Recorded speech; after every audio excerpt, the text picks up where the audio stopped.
as President of the United States, I was present at the first Pan-American Congress in Washington, D.C. I believe that with God's help, our two countries shall continue to live side by side in peace and prosperity. Benjamin Harrison.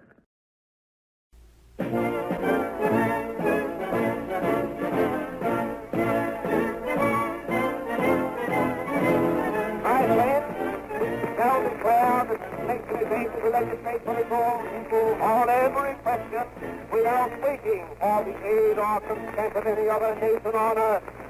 Upon that issue, we expect to carry every single state in this union.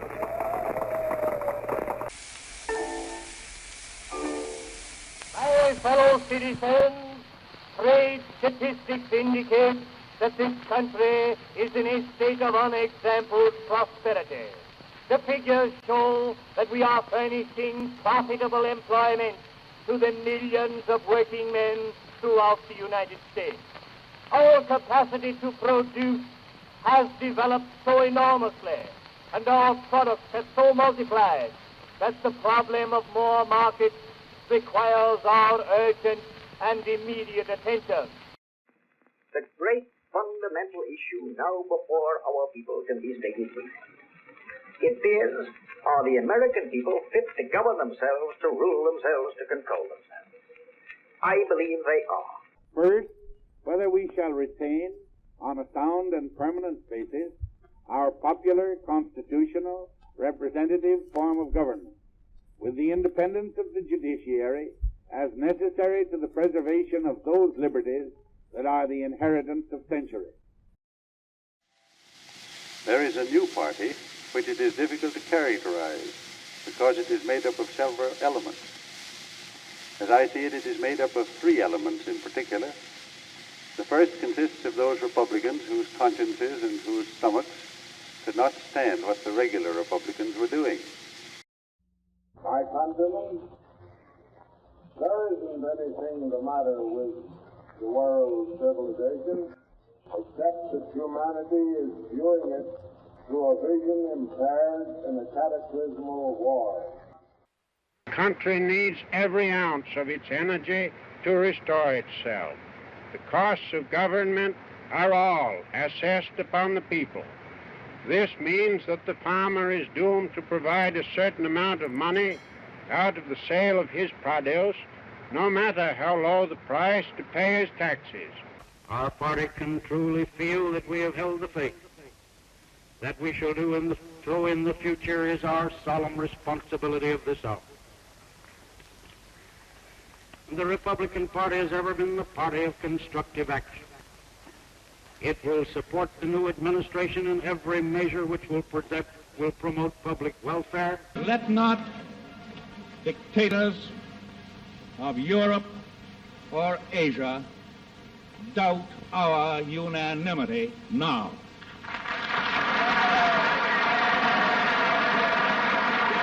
The process of the elimination of the European nations proceeded according to plan through 1939 and well into 1940. A short time ago, an American airplane dropped one bomb on Hiroshima and destroyed its usefulness to the enemy. That bomb has more power than 20,000 tons of TNT. Good evening, my fellow Americans. First, I should like to express my gratitude to the radio and television networks for the opportunities they have given me over the years to bring reports and messages to our nation. Well, Dr. Finley, Dr. Grosvenor, I want to express our thanks to the National Geographic for the work that they have done, the members of the staff, Mrs. Pierce, who was the curator and who supervised the drafting and drafted most of it, and who I think has done an outstanding job. Good evening, my fellow Americans. Tonight I want to speak to you of peace in Vietnam and Southeast Asia. no other question so preoccupies our people. In all the decisions I have made in my public life, I have always tried to do what was best for the nation. Throughout the long and difficult period of Watergate, I have felt it was my duty to persevere, to make every possible effort to complete the term of office to which you elected me. In the past few days, however, it has become evident to me that I no longer have a strong enough political base in the Congress to justify continuing that effort. 26 years ago, a freshman congressman, a young fellow, with lots of idealism who was out to change the world, stood before Sam Rayburn.